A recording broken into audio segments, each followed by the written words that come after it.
Hello दोस्तों, नमस्कार। एक बार फिर स्वागत है आपका यूट्यूब चैनल पहलवान गुरुद्दीन ग्रुप ऑफ कॉलेज में। दोस्तों, पिछली वीडियो में आपने देखा हुमायूं के जीवन से संबंधित महत्वपूर्ण घटनाएं एवं युद्ध और किस प्रकार उसने पुनः साम्राज्य की प्राप्ति की।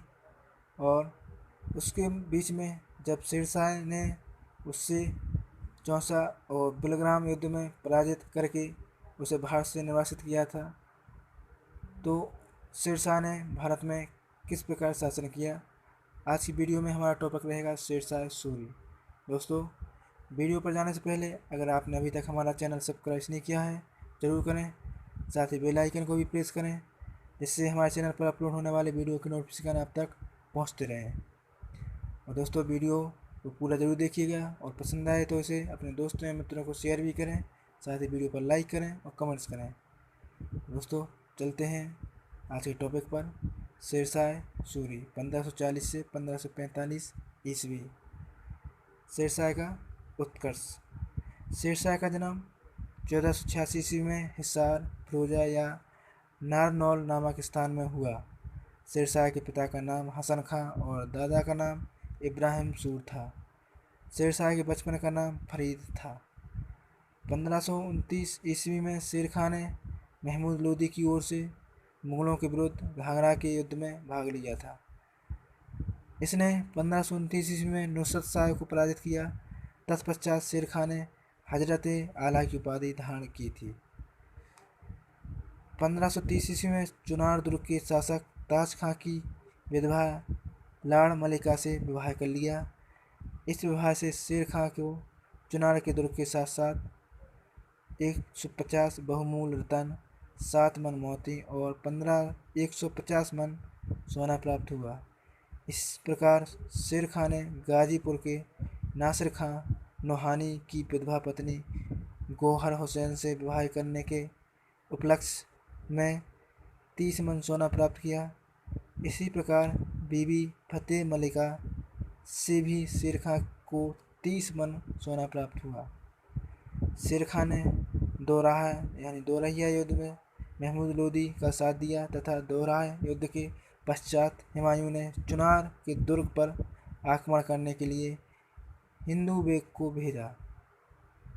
शेर खां ने अपनी असफलता जानकर हुमायूं से संधि का प्रस्ताव रखा। संधि के अनुसार शेर खां ने हुमायूं की अधीनता स्वीकार कर ली और अपने पुत्र कुतुब खां को 500 सवारों के साथ हुमायूं की सेवा में भेज दिया।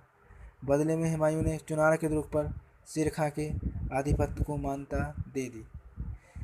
1534 ईस्वी में शेर खां ने सूरजगढ़ के युद्ध में बंगाल के शासक महमूद शाह को पराजित किया। तत्पश्चात पुनः महमूद शाह पर आक्रमण किया। महमूद शाह ने 13 लाख सोने की मोहर देकर शेर खां से पिंड छुड़ा लिया। इसके बाद पुनः अभियान किया और बंगाल को आधिपत्य में ले लिया। हुमायूं के साथ संघर्ष।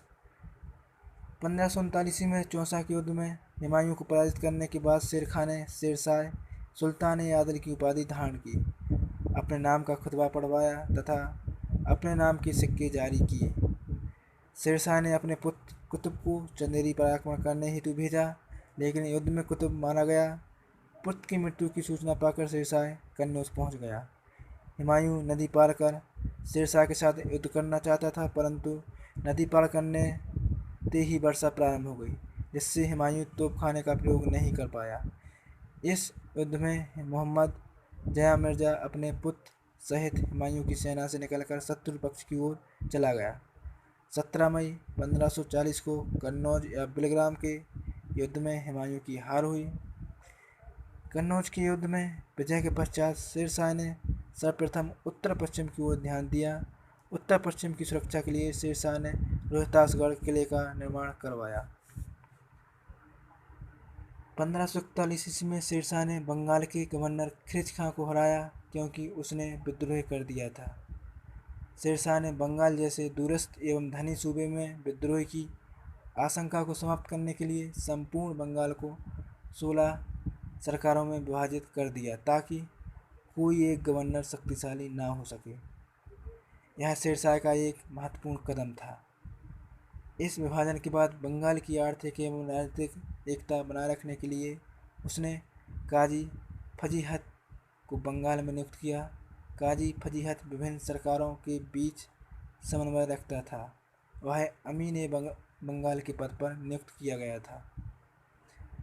1542 ईस्वी में शेरशाह ने ग्वालियर को पराजित किया। मालवा से वापस लौटते हुए रणथंभौर के शक्तिशाली किले को अपने अधीन कर पुत्र आदिल खां को वहां का गवर्नर बनाया। 1543 ईस्वी में शेरशाह ने रायसीन पर आक्रमण कर वहां के राजपूत शासक पूर्णमल को विश्वासघात करके मार डाला। इस आक्रमण के दौरान स्त्रियों ने जौहर किया। रायसीन की घटना शेरशाह के चरित्र पर कलंक मानी जाती है, क्योंकि उसने धोखे से अनेक राजपूत स्त्री व बच्चों को मौत के घाट उतार दिया। 1543 में शेरशाह के आदेश से हैबत खान ने मुल्तान को जीता। 1544 में शेरशाह ने कूटनीति का सहारा लेकर मारवाड़ की राजधानी जोधपुर पर अधिकार कर लिया। यहाँ का शासक मालदेव पराजित हुआ। युद्ध का कारण यह था कि एक बार मालदेव ने हुमायूं को सहायता देने का प्रयास किया था। दूसरे बीकानेर के राजा कल्याणमल और मेड़ता के शासक बीरमदेव ने मालदेव के विरुद्ध शेरशाह से सहायता मांगी थी। मारवाड़ पर अधिकार करने के बाद शेरशाह ने कहा था, मैं मुट्ठी भर बाजरे के लिए लगभग हिंदुस्तान का साम्राज्य खो चुका था। 1545 में शेरशाह ने कालिंज पर अपना अंतिम आक्रमण किया, जिसका शासक कीरत सिंह था। इस कालिंज अभियान के दौरान जब वह उक्का नामक आग्नेयास्त्र चला रहा था, तो उसी दौरान किले की दीवार से टकराकर एक गोला आकर पास रखे बारूद के ढेर पर गिरा और जिसमें आग लग जाने से उसकी मृत्यु हो गई, परंतु कालिंज पर उसका अधिकार हो गया। शेरशाह के उत्तराधिकारी हुए हैं। शेरशाह ने एक बृहत साम्राज्य का निर्माण किया था। उसका साम्राज्य पूरब में बंगाल से लेकर पश्चिम में सिंध नदी तक था, परंतु उसके उत्तराधिकारियों की अयोग्यता के कारण उसका साम्राज्य अस्थायी सिद्ध हुआ। जो इस्लाम शाह सूरी, जिसका शासनकाल 1545 से 1553 ईस्वी तक रहता है, उसका उत्तराधिकारी उसका पुत्र जलाल खां हुआ। जलाल खां 1545 से 1553 ईस्वी इस्लाम शाह के नाम से शासक हुआ। इस्लाम शाह अपनी राजधानी आगरा से ग्वालियर ले गया। वह शेर शाह का खजाना भी चुनार से ग्वालियर ले आया। साम्राज्य के राजनीतिक एवं आर्थिक एकीकरण में वह शेर शाह से एक कदम आगे बढ़ गया, क्योंकि उसने संपूर्ण एकता भूमि को खालसा भूमि में तब्दील कर दिया और वह संपूर्ण महत्वपूर्ण अधिकारियों का वेतन राज्य के खजाने से देने लगा। इस्लाम शाह का एक महत्वपूर्ण कदम था इस्लामी कानूनों का सहस्त्रीकरण करना। इससे फ़ायदा यह हुआ कि अब उलेमा वर्ग पर शासक की निर्भरता कम हो गई। इसके बाद जो उत्तरवर्ती सूर शासक हुए हैं, इस्लाम शाह का उत्तराधिकारी फिरोज हुआ, परंतु उसके चाचा मुबारिज खां ने उसकी हत्या कर दी और स्वयं आदिल शाह सूर के नाम से शासक बन गया। फलस्वरूप इस्लाम शाह के मृत्यु उपरांत अफगान साम्राज्य 3 भागों में विभाजित हो चुका था। इब्राहिम शाह सूर ने आदिल शाह सूर को दिल्ली और आगरा से बाहर कर दिया और स्वयं दिल्ली तथा आगरा का शासक बन बैठा। अतः आदिल शाह सूर ने जौनपुर, चुनार आदि के क्षेत्र को अपना आधार बनाया। सिकंदर शाह सूर पंजाब का गवर्नर था। वह पंजाब पर स्वतंत्र शासन करता रहा। शेरशाह का जो प्रशासन संबंधी काम था, जो अति महत्वपूर्ण है, इसके बारे में हम अगली वीडियो में बात करेंगे। तो दोस्तों, इस वीडियो में आपने जाना शेरशाह ने किस प्रकार सिंहासन प्राप्त किया, हुमायूं से किस प्रकार संघर्ष किया और विभिन्न युद्धों में हुमायूं को पराजित करके उसने दिल्ली सल्तनत को अपने कब्जे में किया। अगली वीडियो में हम बात करेंगे शेरशाह के प्रशासन के बारे में, जिसमें हम देखेंगे उसकी भू राजस्व व्यवस्था, आर्थिक एवं सांस्कृतिक कार्य आदि। तो दोस्तों, इस वीडियो में इतना ही। वीडियो को पूरा जरूर देखिएगा।